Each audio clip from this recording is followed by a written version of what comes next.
சிஸ்டத்தை அது ஒரு எஃப்ஐஆரா சார்? ஒரு படிக்காத எழுதுனா கூட ஒழுக்கமாக ஒரு எஃப்ஐஆர் எழுதுவான். அதில் குற்றம் செஞ்சது அந்த பொண்ணா, குற்றம் செஞ்சது அந்த அயோக்கியனானே சந்தேகமாக இருக்குது. ஏதோ பொண்ணு குற்றம் செஞ்ச மாதிரி எஃப்ஐஆர் எழுதியிருக்கீங்க. அதையெல்லாம் படித்தா ரத்தம் கொதிக்குது. நான் என்னுடைய காதலனோடு நான் போனேன், ஒதுக்குப்புறமாக ஒதுங்கி இருந்தேன், என் காதலனுக்கு நான் கிஸ் கொடுத்துக்கிட்டு இருந்தேன். இதெல்லாம் ஒரு எஃப்ஐஆரா சார்? காக்கி சட்டையை போட்டுட்டு அந்த ஸ்டேஷன்ல ஒருத்தவங்க எஃப்ஐஆர் இருக்கீங்களே, வெக்கமா இல்லையா உங்களுக்கு? வெக்கமா இல்லையா? குற்றம் நடந்தது அந்த பெண்ணுக்கு. அந்த எஃப்ஐஆர் படிச்சு அந்த எஃப்ஐஆர் கோர்ட்ல நிக்குமா சார்? நான் ஆயிரக்கணக்கில் எஃப்ஐஆர் எழுதியிருக்கேன், இல்லை கோர்ட்ல நிக்குமா? அந்த பொண்ணு ஏதோ தன்னுடைய காதலனோடு பிரைவேட்டா ஒரு மொமெண்ட்டை ஸ்பெண்ட் பண்ணதாகவும் கிஸ் கொடுத்துக்கிட்டு இருந்ததாகவும் இவன் புதர் மறைவிலிருந்து வெளியே வந்து புகைப்படத்தை எடுத்து மிரட்டி, என்ன சார் என்ன இதான் ஒரு எஃப்ஐஆர் டிராஃப்டிங்கா? அந்த எஃப்ஐஆர் லீக் பண்ணிருக்கீங்களா சார்? பொண்ணு பேரு, மொபைல் நம்பர், அப்பா பேரு, ஊரு. வெக்க பண்ணு. திமுக எவராஜ் மரியாதை இருந்தா வெக்க பண்ணியா? நீங்களாம் வெக்கப்படும். பொண்ணு, ஊரு, அப்பா, அந்த என்ன அந்த பொண்ணு குடும்பத்தையே நாசம் பண்ணிட்டீங்களே. 7 தலைமுறைக்கு ஒரு அடையாள ஒரு இதை கொடுத்துருக்கீங்களா? கருப்பு புள்ளியை கொடுத்துருக்கீங்களா? மனுஷங்களா நீங்களா? அதுக்கு அமைச்சர் கேள்வி கேட்கிறார். 3 மாசம் தமிழ்நாடு அமைதி பூங்காவா இருந்துச்சாமா, இந்த அண்ணாமலை திரும்பி வந்தானாமா, மறுபடியும் கலவரம் வெடிச்சு. வெக்க பண்ணையா நீங்களா மினிஸ்டரா இருக்கிறீங்க? வெக்க பண்ண. இந்த ஒரு கட்சி பொறுப்பில் இருக்கிறனால மரியாதையா பேசிட்டு இருக்கு. தேசிய கட்சியினுடைய மாநில தலைவர் இந்த வெங்காய பொறுப்பில் இருக்கிறார், அதனால மரியாதையா பேசணும்னு சொல்லி கொடுத்தனால மரியாதை கொடுத்த கூட்டலாம் பேசிட்டு இருக்கு. வீதிக்கு தனி மனிதனா வந்தா வேற மாதிரி இருக்கும். நான் பேசுறது பிரதமர் மோடி அவர் ரிஃப்ளெக்ட் பண்ணுங்கிறதுக்காக ரொம்ப அமைதியா நாகரிகமா பேசிட்டு இருக்கு. வெக்கப்படணும். திமுக இருந்தா நான் சொல்லியா? திமுக பொறுப்பில் அவன் இருந்தனால தான் போலீஸ் ஸ்டேஷன் அவனை செக் பண்ணல. அவனை போலீஸ் ஸ்டேஷன்ல செக் பண்ணாதனால தான் அவன் தைரியமா வெளியே வந்தான். அவன் தைரியமா வெளியே வந்து அந்த எஃப்ஐஆர் படிச்சா ரத்தம் கொதிக்கல. நமக்கு ரத்தம் கொதிக்கல. என்ன எஃப்ஐஆர் டிராஃப்ட் பண்ணிருக்கீங்க? என்ன எஃப்ஐஆர் டிராஃப்ட் பண்ணிருக்கீங்க? கேட்டா தமிழ்நாடு அப்படி இருக்கு, இப்படி இருக்கு. கேட்டா வடக்கு தெற்கு மயிர், வடக்கு தெற்கு எத்தனை நாளைக்கு அந்த இளவுல சாவறது? எத்தனை நாளைக்கு சாவறது? 60 வருஷமா வடக்கு தெற்கு. நாளைக்கு காலையில் இன்னும் ஆரம்பம் பண்ணுவாங்க திமுக. டாக்ஸ் கொடுக்கல, மயிர் கொடுக்கல, மட்டை கொடுக்கல. அது உட்காந்து காலங்காத்தால பிரஸ் மீட்ல வேலை இல்லாம நானும் பேசிட்டு இருப்பேன். இவ்வளவு கொடுத்தோம், இவ்வளவு டாக்ஸ் அளந்து கொடுத்தோம், இவ்வளவு அள்ளி கொடுத்தோம். மக்கள் பிரச்சனை யாராச்சும் பேசுறோமா ஐயா? தமிழ்நாடு அரசியல மக்கள் பிரச்சனையை பேசுறோமா? காரி துப்புரமா இருக்கு அரசியல், காரி துப்புரமா இருக்கு. அதனால்தான் இதற்கு ஒரு முடிவு கட்ட வேண்டும் என்று முடிவு செய்திருக்கின்றோம். இந்த அரசியல் நீ ஆகாதுங்க, இந்த அரசியல் ஆகாது. ஆனால் மாநில தலைவராக இந்த கட்சியினுடைய தொண்டனாக நான் ஒரு சங்கல்பம் எடுத்து, ஐயோ கட்சினா வந்து ஆர்ப்பாட்டம் பண்ணுவாங்க. எத்தனை ஆர்ப்பாட்டம் பண்றியா? சென்னையில் ஆர்ப்பாட்டம் பண்ண போனா முன்னாள் ஆளுநர் அரெஸ்ட் பண்ணி உள்ள வச்சிருக்கேன், நாயை பிடிக்கிற மாதிரி பிடிச்சு. மாநிலத்தினுடைய துணைத் தலைவர் கருணாகராஜன், எங்களுடைய சகோதரர், எத்தனை டைம் பாரதிய ஜனதா கட்சி எத்தனை டைமே அரெஸ்ட் பண்ணுவீங்க? நாங்க எங்களுக்கு தனியா எங்களுக்கு வீட்டுக்கு ரோடு போடு ஆர்ப்பாட்டம் பண்றோமா? இல்ல எங்க வீட்டுக்கு தண்ணி சிறுவாணி தண்ணி வரலின்னு ஆர்ப்பாட்டம் பண்றோமா? கைது பண்ணி நைட்டு 11:30 வரைக்கும் டாய்லெட் இல்லாத மண்டபத்தில் பார்த்து அடைச்சி வச்சு எத்தனை சித்திரவதை தொண்டாங்க பண்ணி அனுப்பிப்பாங்க. அதனால இன்னி உங்களுக்கு இந்த ஆர்ப்பாட்ட வேலையெல்லாம் இல்லை. இன்னிலிருந்து நாங்கள் வேற மாதிரி தான் உங்களை டீல் பண்ண போறோம். நாங்கள் ஆர்ப்பாட்டம் பண்ண கலெக்டர் ஆஃபீஸ்க்கு வருவோம். எங்க ஆளு எல்லாம் காலங்காத்தான் 8 மணிக்கு கிளம்பி வருவாங்க. நீங்க அப்படியே ஒரு 1000 போலீஸை போட்டு நாயை பிடிக்கிற மாதிரி 2 பேர்த்த பிடிச்சிட்டு போகலாம். நாளையிலிருந்து ஆர்ப்பாட்டம் அப்படி கிடையாது.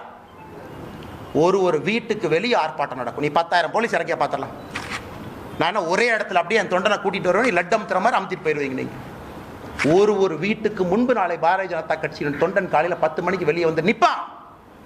தன்னுடைய தாய்க்காக சகோதரிக்காக குரல் கொடுப்பான். இந்த அண்ணாமலை நாளைக்கு என்ன செய்ய போறேன்னு சொல்ற கேட்டு எல்லா பலத்தையும் பயன்படுத்திட்டோம், பேசிட்டோம். என்ன உங்க கையில ஊடக பலம் இருக்கு, உங்க கையில சினிமா துறை இருக்கு. ஒரு படத்தை எடுத்து வடக்கு தெற்கு நீ பிரிச்சுனா வேலை முடிஞ்சு போச்சு உனக்கு. உங்க கையில எல்லா விருது கொடுக்கறதுக்கு பேசுறதுக்கு ஆளுங்க இருக்கிறாங்க. சமூக நீதினு பேசுறதுக்கு 10 பேர் இருக்கா. பாரதிய ஜனதா கட்சினா சமூக நீதி இல்லைன்னு பேசுறதுக்கு 50 பேர் இருக்கா. ஆனால் நாளை எனக்கு நானே சாட்டை அடி கொடுக்கக்கூடிய நிகழ்வை காலை 10 மணி என்னுடைய வீட்டுக்கு வெளியே நான் நடத்தப்போம். நான் எனக்கு முருகபெருமானுக்கு சூர சம்ஹார பெருமா இந்த தீவிரம்லாம் அழிக்கிறது. நாளை காலை 10 மணிக்கு மாநில தலைவராக என்னுடைய இல்லத்திற்கு வெளியே நான் நின்று சாட்டையால் என்னை 6 முறை நான் அடித்துக் கொள்ள போகிறேன். சாட்டை என்னை அடிச்சுக்க போறேன். நாளையிலிருந்து திமுக என்கின்ற கட்சி தமிழகத்தில் ஆட்சியிலிருந்து அகற்றப்படும் வரை நான் செருப்பு போட மாட்டேன். செருப்பு போட மாட்டேன். இந்த அரசியலை நானும் 3 வருஷம் பண்ணி பார்த்துட்டேன். ஒரு முடிவு வரணும், இன்னைக்கு முடிவு வந்தே ஆகும். சும்மா இத்தனை நாளைக்கு எத்தனையாக நானும் வண்டி ஓட்டுறது. வந்தது வேறு, செய்வது வேறு, நடந்து கொண்டிருப்பது வேறு. நாளையிலிருந்து திமுக ஆட்சியிலிருந்து அகற்றப்படும் வரை இந்த பத்திரிகையாளர் சந்திப்பு முடிச்ச செருப்பை கழட்டுன்னா நீங்கள் ஆட்சியிலிருந்து இறங்குற வரைக்கும் நான் செருப்பு போட மாட்டேன். பார்த்துலாம். நாளையிலிருந்து 48 நாட்கள் நான் விரதம் இருக்க போகின்றேன். பிப்ரவரி 2வது வாரம் முடியும். 6 படை வீட்டுக்கு நான் போக போறேன். முருகபெருமான்கிட்ட முறையிட போறேன். எல்லாத்திட்டையும் முறையிட்டாச்சு. நேஷனல் கமிஷன் ஃபார் உமன் முறையிட்டாச்சு. கழகத்தில் வேலையெல்லாம் உட்காந்து லெட்டர் எழுதியிருக்கேன். பாருங்க 3 பேஜ் வேலையெல்லாம். அம்மா வாங்கம்மா, தயவு செஞ்சு பிடிங்கம்மா, இவங்கெல்லாம் வயலேட் பண்ணிட்டாங்கம்மா, செக்ஷனை பாருங்கம்மா. எத்தனை கடிதம் எழுது? ஹியூமன் ரைட்ஸ் கமிஷன் 15 கடிதம் எழுதியாச்சு. நேஷனல் கமிஷன் ஃபார் உமனுக்கு எழுதியாச்சு. வேலையெல்லாம் உட்காந்து எழுதி ட்விட்டரில் போடுறதா வேலை.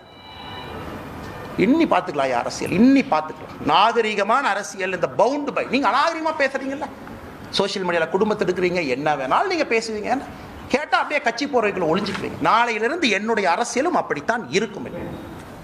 இந்த மாநில தலைவர் கட்டுப்பாடு, இனி ஆரோக்கியமான அரசியல், விவாதம், மரியாதை, அதெல்லாம் எதுக்கு மரியாதை கொடுக்கணும்? எதுக்கு மரியாதை கொடுக்கணும்? பெண்களுக்கு, குழந்தைகளுக்கு பாதுகாப்பு இல்லாத ஒரு மாநிலத்தில் எதுக்கு உனக்கு மரியாதை கொடுக்கணும்? எதுக்கு மரியாதை கொடுக்கணும்? அரசியல் கட்சியில் நீ மரியாதை வெங்காயம்லாம் கிடையாது. ஆனால் நீங்கள் வாங்கின இந்த இஷ்யூ பேசுங்களா? எத்தனை இஷ்யூங்க தமிழ்நாட்டில் பேசுறது? ஆனால் டங்ஸ்டன் இஷ்யூ டெல்லிக்கு போங்கன்னா எத்தனை டைமுங்க போகிறது? ஆனால் மீத்தேன் பிரச்சனை ஆச்சுன்னா டெல்லிக்கு போங்கன்னா எத்தனை டைம் போகிறது? எத்தனை போகிறது? வேறு வேலை இதே தான் வேலைங்க. அதனால் நாளை எனக்கு நானே சவுக்கடி காலை 10 மணிக்கு என்னுடைய இல்லத்திற்கு வெளியே நான் கொடுத்துக் கொள்கின்றேன். பாரதிய ஜனதா கட்சியினுடைய எந்த தொண்டனையும் இதை நீங்கள் செய்ய வேண்டாம் என்று நான் அன்போடு சொல்லுகின்றேன். நீங்கள் யாரும் செய்ய, வீட்டுக்கு வெளியே வந்து நிற்க வேண்டியது உங்களுடைய கடமை. ஒரு சகோதரியோடு, சகோதரனோடு, அவர்களோடு நாங்கள் இருக்கின்றோம் என்று உணர்த்த வேண்டியது நம்முடைய கடமை. தீய சக்தி அழிக்கப்பட வேண்டும். தமிழகத்தில் அழிக்கணும், வேறு வழி இல்லைங்க. வழி படிக்கிறேன் பாருங்க.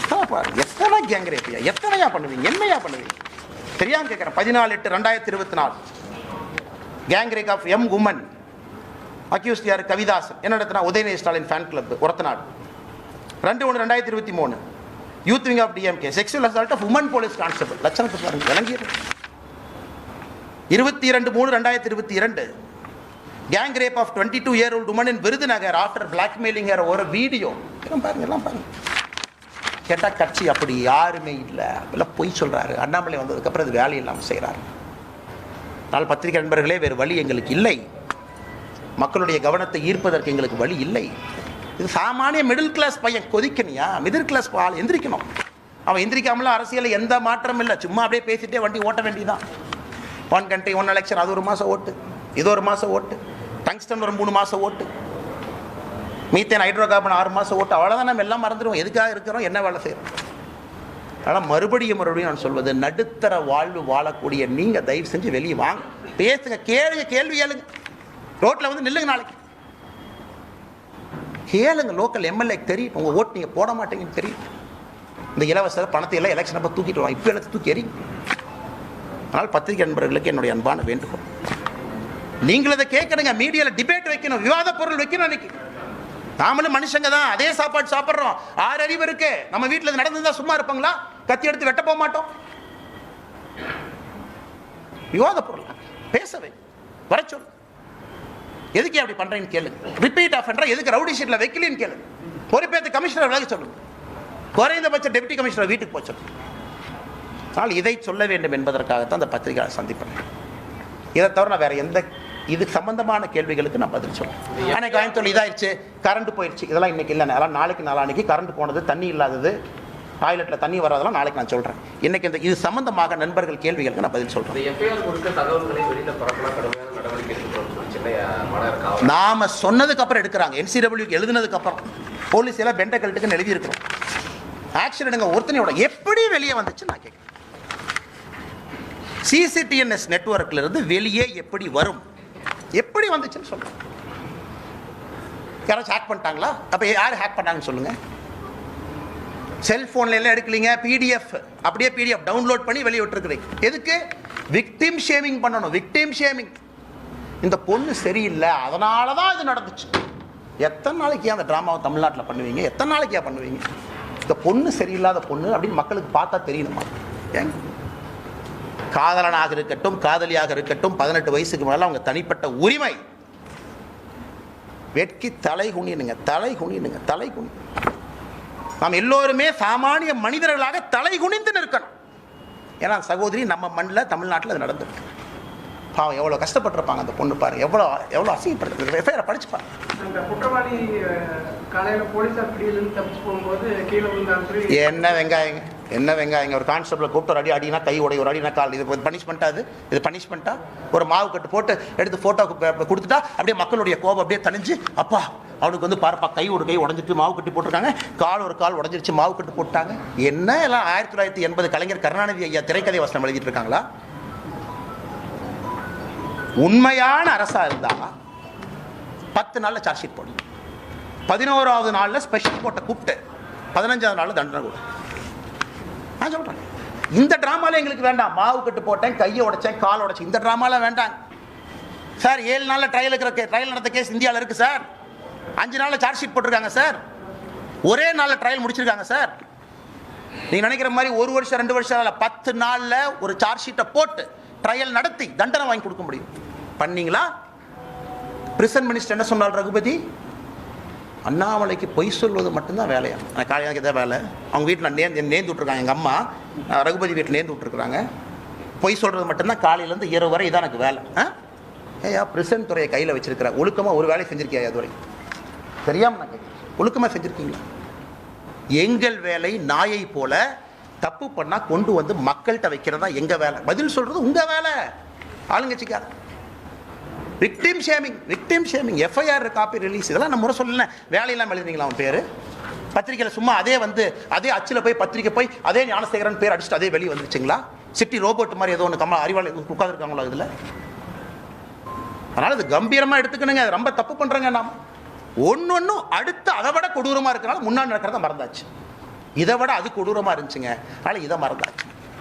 அதனால தான் வேறு வழி இல்லாமல் எங்களை நாங்களே வருத்தி கொண்டு முருகபெருமான்கிட்ட போய் முறையிறோம். வேற என்னங்க வழி சொல்லுங்கண்ணா? இவருக்கு இந்த மாதிரி குற்றத்தில் ஈடுபடுறவங்களுக்கு என்ன மாதிரியான தண்டனை கொடுக்கணும்னு எதிர்பார்க்குறீங்க? இதே இந்த மாதிரி சபையில் நீங்கள் ஐபிஎஸ் அதிகாரியாக இருந்திருந்தீங்க, நான் சுட்டு தூக்கி வீசிட்டு போயிடுவேன் சார். அது சொன்ன 4 பேர் எஃப்ஐஆர் தூக்கிட்டு வருவாங்க. ஹியூமன் ரைட்ஸ் கமிஷன் அதுன்னு வருவாங்க, தூக்கி வெளியே வச்சா தான் சரியாக வரும். அந்த மாதிரி ரத்த சார் இது அரசியல் வந்தாலும் அடங்கி உட்காந்துருக்குறேன். வேறு வழியில் கேட்டால் கட்சி பொறுப்பு, தேசிய கட்சி மாநில தலைவரெல்லாம் நீங்கள் பேசக்கூடாதுங்கிறாங்க. அதனால் வாயை பொத்திட்டு உட்காந்துருக்குறேன்.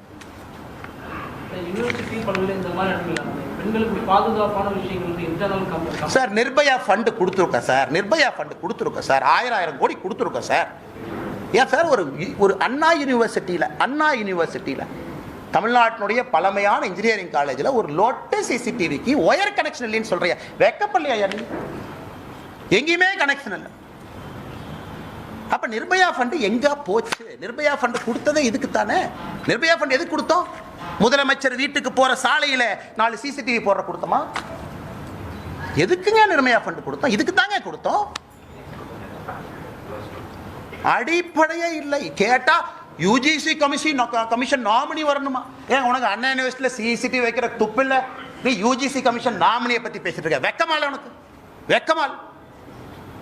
யூஜிசி கமிஷன் நாமினி வந்தாங்கன்னா, இந்த சந்தான முதல்ல பேசுவார்ல லொல்லு சபால், இந்த யூஜிசி கமிஷன் அப்படியே வந்தாங்கன்னா, கொடுத்ததுல ஒரு யூனிவர்சிட்டிக்கு சிசிடிவி கேமரா வாங்கி மாட்டியாடி கேட்டால் நாளைக்கு காலையில் கோவிச்சரியன் சொல்லுவார். அது யூஜிசி கமிஷன் நாமினி வந்தார்னா மத்திய அரசு மாநிலத்தினுடைய சுயாட்சிக்கு எதிராக செயல்படுவதாக நாங்கள் கருதுவோம். வெக்கமாக உங்களுக்குலாம் கேட்பது. ஒரு அண்ணா யூனிவர்சிட்டியில் கேட்டால் வளர்ந்த நாடு, $1 trillion economy, $1 trillion economy.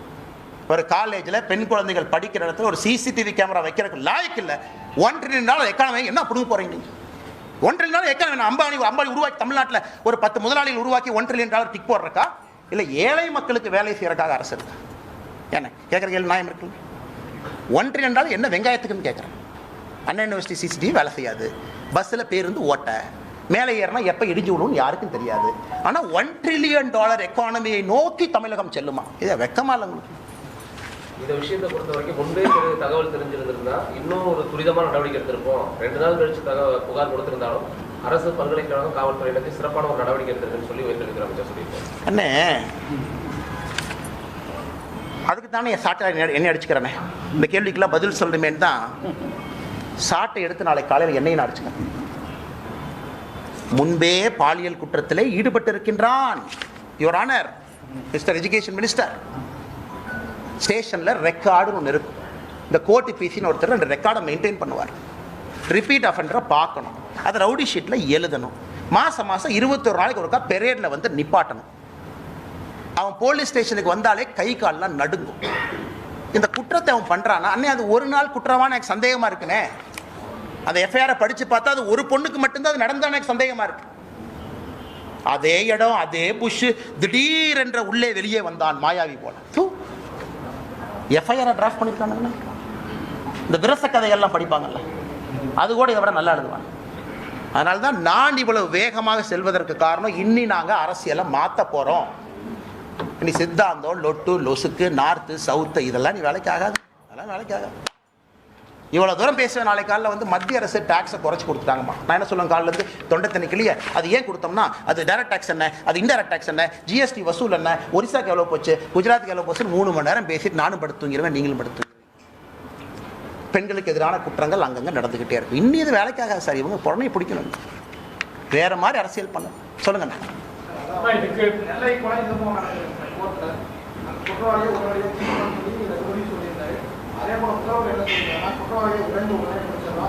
Raghupathi அண்ணா அப்படி சொல்லிங்கண்ணா. நீங்க ஒரு அண்ணன் சொல்ற நியாயம் இருக்கு. ரகுபதி என்ன சொன்னார்னா, இந்த பத்திரிகையாளர் சந்திப்புல யாராச்சும் வெட்ட வந்துட்டா நான் என்ன பண்றது அப்படின்னா அப்பனா பாருங்க, உங்களையும் வெட்டுங்கன்னு 4 பேர் தூண்டுறாரு. நீங்க ஏடா கூடமா கேள்வி கேட்டா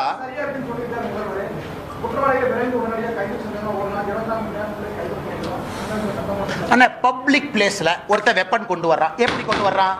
வெஹிக்கிள் செக்கிங் இன்ஸ்பெக்டர் எங்க போனாரு? பப்ளிக் பிளேஸ்ல வெப்பன் கொண்டு வர்றான். சரி, என்ன கேஸ்னு? ஆடு திருடின கேஸ். திருநெல்வேலியில் ஆட்டை திருடிட்டாங்க. ஆட்டை வித்ததுல வந்த லாபத்தை ஷேர் பண்றதுல பங்காளி சண்டை.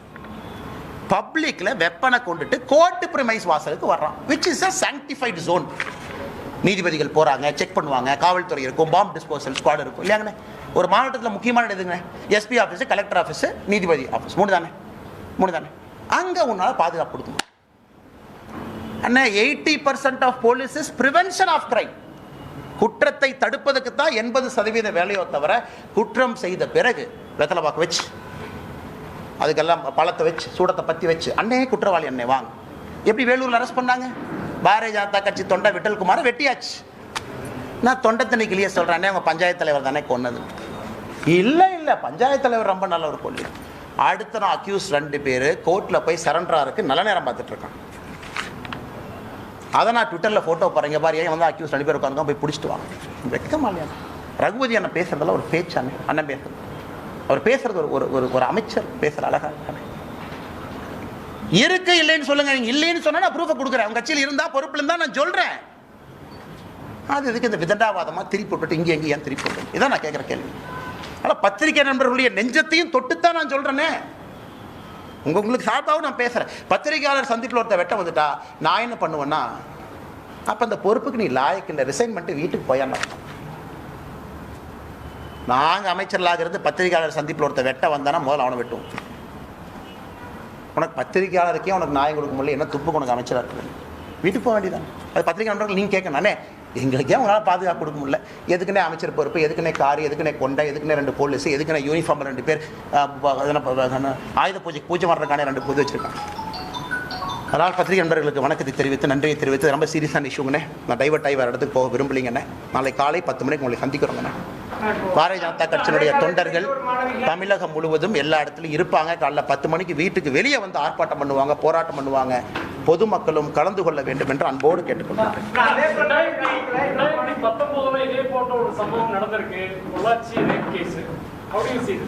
எல்லாமே தவறுதான்.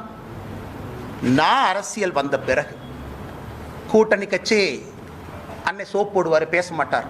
இது ஒரே ஸ்டைல் தானே, 5th கியர்னே, வண்டி எடுத்தால் போயிட்டே இருக்க வேண்டியதான். நமக்கு இந்த சைடு கியர்லாம் கிடையாது.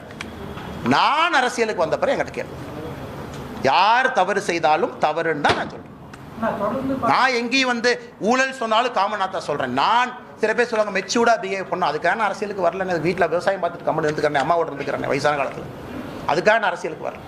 நீங்க எங்கிட்ட கேட்டீங்கன்னா என்னுடைய அரசியல் காலத்தில் நீங்க கேளுங்க தலைவா, நான் பதில் சொல்றேன். அதே பல்கலைக்கழகத்துல மேலும் ஒரு மாணவிக்கு எனக்கு சந்தேகம் இது வரும்னே இதெல்லாம் வரும். அந்த way the incident happened, the way the fellow was hiding in the bush, the way the fellow knows CCTV is not functioning. அவன் CCTV கேமரா வறுத்துருக்கலாம் இல்லையா? அவன் CCTV அறுக்கிறதுல வெங்காயம் ஆனது ஒரு குக்கி போட்டு எடுத்த கேமரா இருந்து போயிரு. அவ்வளோ கான்ஃபிடென்ட்டா ஒருத்தன் அந்த புஷ்ஷுக்குள்ள இருந்து வெளியே வர்றான்.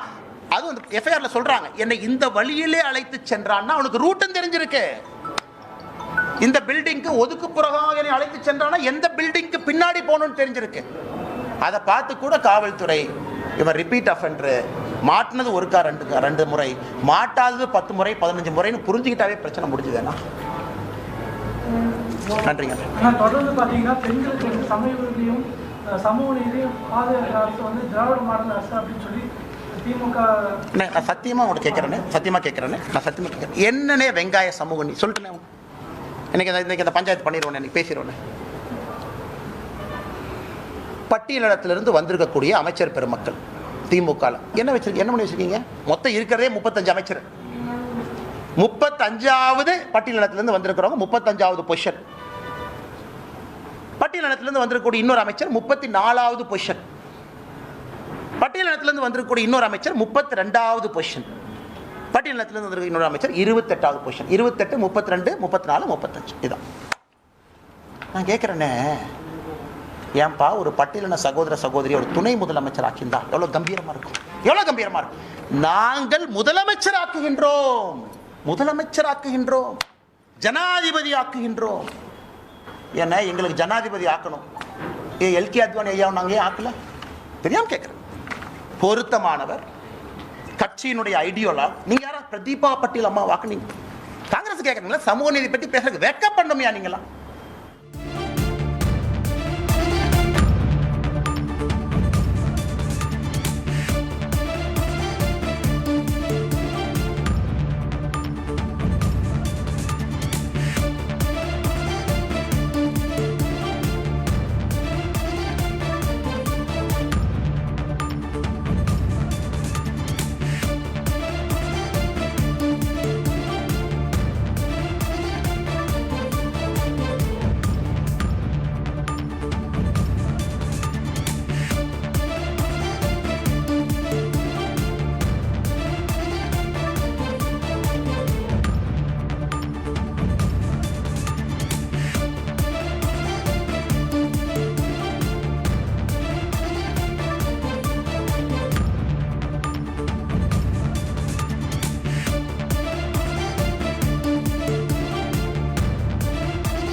அண்ணா பல்கலைக்கழகம் விவகாரம் தொடர்பாக பாஜக மாநில தலைவர் திரு அண்ணாமலை அவர்கள் பல்வேறு விமர்சனங்களையும் காட்டமான பதிவுகளையும் கூறியிருந்தார். இது தொடர்பாக நம்முடன் அடுத்தபடியாக இணைப்பில் இணைகிறார் கான்ஸ்டன்ட் ரவீந்திரன் அவர்கள். சார் வணக்கம். அதாவது தற்பொழுது இந்த விவகாரம் தொடர்பாக திரு அண்ணாமலை அவர்கள் எஃப்ஐஆர் எப்படி வெளியே வந்தது அப்படின்னு ஒரு கேள்வியை முன் வச்சிருக்காரு. அது மட்டும் இல்லாம பல்வேறு விமர்சன ரீதியாகவும் சரி காட்டமான விமர்சனங்களையும் பதிவு செஞ்சிருக்காங்க. இதை பற்றிய உங்களுடைய பார்வை என்ன?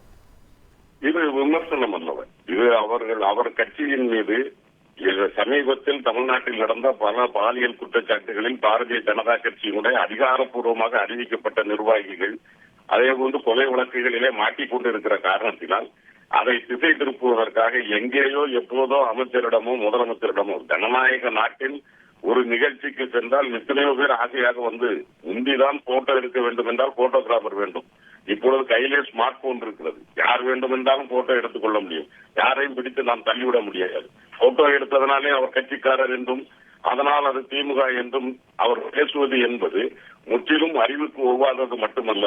பாரதிய ஜனதா கட்சியினுடைய அவர்களுடைய நிர்வாகிகள் அதிகாரப்பூர்வமாக இவர் அறிவித்த நிர்வாகிகளே பாலியல் குற்றச்சாட்டுகளிலும் கொலை குற்றங்களிலும் மாட்டுவதனால் அதை திசை திருப்புவதற்காக இப்படி ஒரு கேலி கூத்து ஒரு நாடகத்தை நடத்தி கொண்டிருக்கிறார்.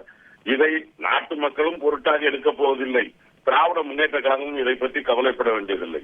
ஆனால் பாதிக்கப்பட்டவர்களுக்கு நியாயம் கிடைக்க வேண்டும், அவர்களுக்கு நீதி வேண்டும். அதை இந்த அரசு செவ்வனே செய்து கொண்டிருக்கிறது. திராவிட முன்னேற்ற கழக அரசை பொறுத்த வரைக்கும் எல்லோருக்கும் பொதுவான அரசு. இதை மாண்புமிகு முதலமைச்சர் அவர் பதவியேற்ற நாள் முதலாக சொல்லி வந்து கொண்டிருக்கிறார். இது தமிழ்நாடு அரசு, இது திராவிட முன்னேற்ற கழகத்தினுடைய தலைவர் என்கிற முறையில் உங்களில் ஒருவனான எனது தலைமையிலான அரசை தவிர இது தமிழ்நாடு அரசு எல்லோருக்கும் பொதுவானது என்றுதான் எங்கள் கட்சிக்காரர்கள், திராவிட முன்னேற்ற கழக உடன்பிறப்புகள் எங்கேனும் ஏதேனும் தவறு செய்திருந்தால் கூட உடனடியாக நடவடிக்கைகளை எடுத்து வருகிறார். எனவே இவர் ஆடிக்கொண்டிருக்கிற இந்த கோமாளி கூத்திற்கெல்லாம் திமுக பதில் சொல்ல வேண்டிய அவசியமும் இல்லை, பொருட்டாக எடுத்துக்கொள்ள வேண்டிய தேவையும் இல்லை.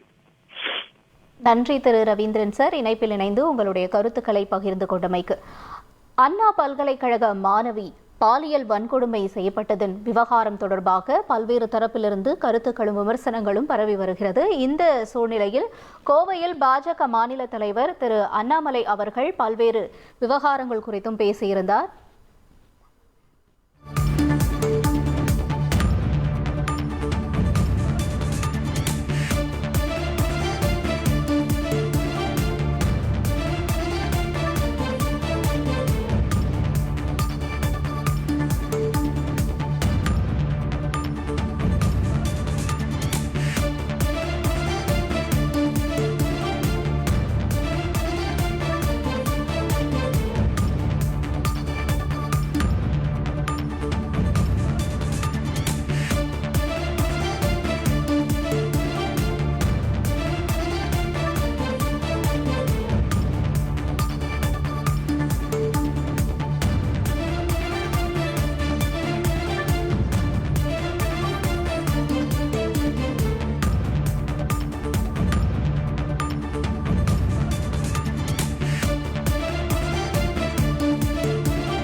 இந்த விவகாரம் தொடர்பாக தொடர்ந்து அடுத்தபடியாக நம்முடன் காவல்துறை ஓய்வு பெற்ற அதிகாரி திரு சித்தண்ணன் இணைப்பில் இணைகிறார். அவரிடம் பேசலாம். நன்றி சார், இணைப்பில் இணைந்தமைக்கு.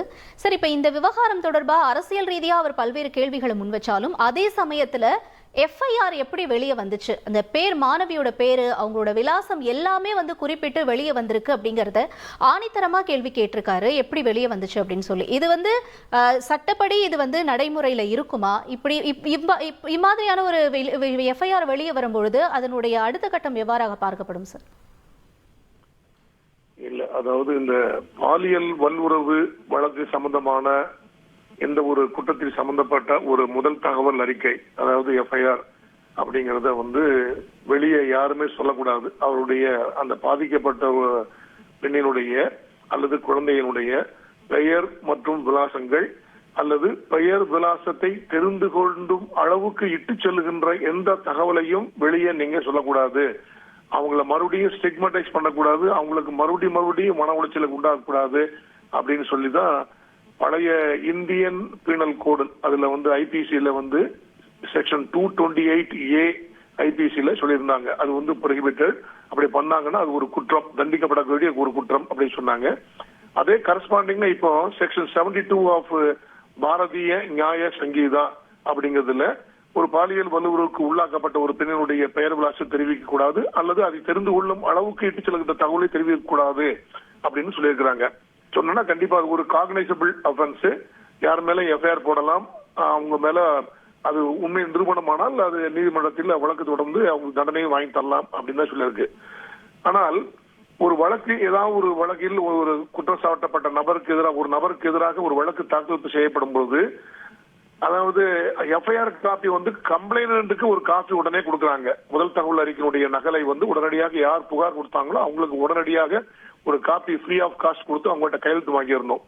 ஆனால் குற்றம் சுமத்தப்பட்ட நபர், அக்யூஸ்ட் அப்படி சொல்லுவாங்க இல்லையா, அவங்களுக்கு ஒரு நமக்கு மேல ஒரு வழக்கு பதிவு செஞ்சிருக்கிறாங்க, என்ன அடிப்படையில் பதிவு செஞ்சிருக்காங்க அப்படின்னு தெரியாம இருந்தோம்னா அப்போ அவர் எப்படி தன்னை வந்து ஒரு டிஃபென்ஸ் எடுத்து அல்லது நீதிமன்றத்தில் எப்படி தனக்கு அதை சாதகமாக பயன்படுத்தி வாதாடுவார், தனது உரிமையை நிலைநாட்டிக் கொள்வார் அப்படிங்கிறதுக்கு ஒரு இதெல்லாம் இருக்குது.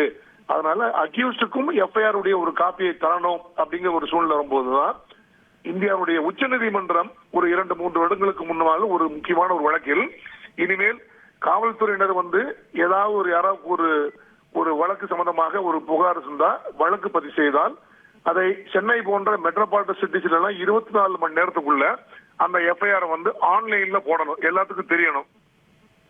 அதே மாதிரி மஃப்சல்ல ஒரு இன்டர்நெட் கனெக்ஷன் அல்லது வேற எதெல்லாம் சில பிரச்சனைகளா இருக்கும் அப்படிங்கன்னா அவங்க வந்து ஒரு 48 மணி நேரத்துக்குள்ள அந்த எஃப்ஐஆர் வந்து அப்லோட் பண்ணணும், அது பொது வெளியில் இருக்குன்னு எல்லாரும் பார்க்கணும் அப்படின்னு சொல்லி சொன்னாங்க. அதே உச்ச நீதிமன்றம் ஆனால் பாலியல் ரீதியான ஒரு வழக்கு சம்பந்தமாக ஒரு பாலியல் வல்லுறவுக்கு உள்ளாக்கப்பட்ட, பாலியல் தாக்குதல் கூட இல்ல, பாலியல் வல்லுறவுக்கு உள்ளாக்கப்பட்ட ஒரு வழக்கில் அந்த சம்பந்தப்பட்ட ஒரு நபர் வந்து முக்கியமான ஒரு பெண் பாதிக்கப்பட்டதா இருக்கும் போது இந்த மாதிரி எஃப்ஐஆர் ஒரு நாளைக்குள்ளேயோ அல்லது 1.5 நாளைக்குள்ளேயோ ஆன்லைன்ல நீங்க பொதுவெளியில கொண்டு வந்துட்டீங்கன்னா அந்த பெண்ணுக்கு மிகப்பெரிய பாதிப்பை ஏற்படுத்தி விடும். அதனால அப்படிப்பட்ட வழக்கில் அந்த எஃப்ஐஆர் வந்து உடனடியாக பொதுவெளியில் எல்லாருக்கும் தெரியும்படியாக ஒரு அந்த பதிவேற்றம் செய்யப்படக்கூடாது அப்படின்னு தான் உச்ச நீதிமன்றம் சொல்லிருக்கிறாங்க. அதனால அப்படி சொன்னாங்கன்னா அது யாரு பண்ணாலும் சரி, அதுல அவங்க வந்து பழைய செக்ஷன் 228A ஐபிசி இப்ப இருக்கிற செக்ஷன் 72 பாரதிய நியாய சங்கீதால தண்டனைக்கு உள்ளாவார்கள் கண்டிப்பாக. ஆனா காவல்துறையினர் இதுல வந்து சாதாரணமா எல்லா வழக்கையும் பதிவேற்றம் செய்யும்படியாக ஒரு சூழ்நிலை இருக்கிற, அதே மாதிரி ஒரு தவறுதலாகத்தான் இதை வந்து நான் பயன்படுத்தி இருப்பாங்க, பதிவேற்றம் செய்யப்பட்டிருப்பாங்க, செய்திருப்பாங்க அப்படின்னு நான் நம்புறேன். கண்டிப்பாக இதுல ஒரு உள்நோக்கம் கண்டிப்பாக இருக்க சான்ஸ் இல்ல. அங்க உடனடியாக அதை வந்து நீக்கிட்டாங்க. இப்ப வந்து அதை வேற யாரும் பார்க்க முடியாத ஒரு சூழ்நிலைக்கு உண்டாக்கிட்டாங்க. ஆனா இதுல வந்து அரசியல் கட்சிகள் வந்து அரசியலாக பல்வேறு காரணங்கள் சொல்லி ஏதாவது பேசிட்டு இருப்பாங்க. இதுல காவல்துறை வந்து ஒரு தவறுதலாக ஒரு சம்பவம் நடைபெற்றிருக்கும், உடனடியாக அதை சரி செய்து விட்டார்கள் என்றுதான் நான் நம்புகிறேன். ஆனால் இதை வைத்துக் கொண்டு இந்த பெயர் விலாசம் இதெல்லாம் வெளியே தெரிஞ்சு போச்சு அப்படின்னு சொல்லி வேற நபர்கள் இதை அந்த பெயரை சொல்லி அல்லது வேற ஏதாவது சொல்லி அரசியல் நோக்கத்திற்காக அல்லது வேற ஏதாவது பெயரை பயன்படுத்தினாங்கன்னா அதுவும் இது குற்றமாகிவிடும். செக்ஷன் 72 நியாய சங்கீதா பாரதிய நியாய சங்கீதாவில் அவர்களும் தண்டனைக்கு உள்ளாவார்கள். அதனால இதை பெருசுபடுத்த வேண்டிய விஷயம் இல்ல. இதுல பெரிய அரசியல் உள்நோக்கமோ அல்லது யாருக்காவது சாதகம் செய்ய வேண்டும் அல்லது பாதகம் செய்ய வேண்டும் நோக்கம் இருப்பதாக எனக்கு தெரியவில்லை. நன்றி திரு சித்தனன் சார், இணைப்பில் இணைந்து உங்களுடைய கருத்துக்களை பகிர்ந்து கொண்டமைக்கு. அண்ணா பல்கலைக்கழக விவகாரம் தொடர்பாக திரு பாஜக தலைவர் அண்ணாமலை அவர்கள் செய்தியாளர்கள் சந்திப்பில் பல்வேறு விவகாரங்கள் குறித்து பேசியிருந்தார். இது தொடர்பான பல்வேறு கருத்துக்களையும் நாம் கேட்டுக்கொண்டிருக்கிறோம். தொடர்ந்து ஒரு சிறு இடைவேளைக்கு பிறகு செய்திகளோடு மீண்டும் இணைப்போம்.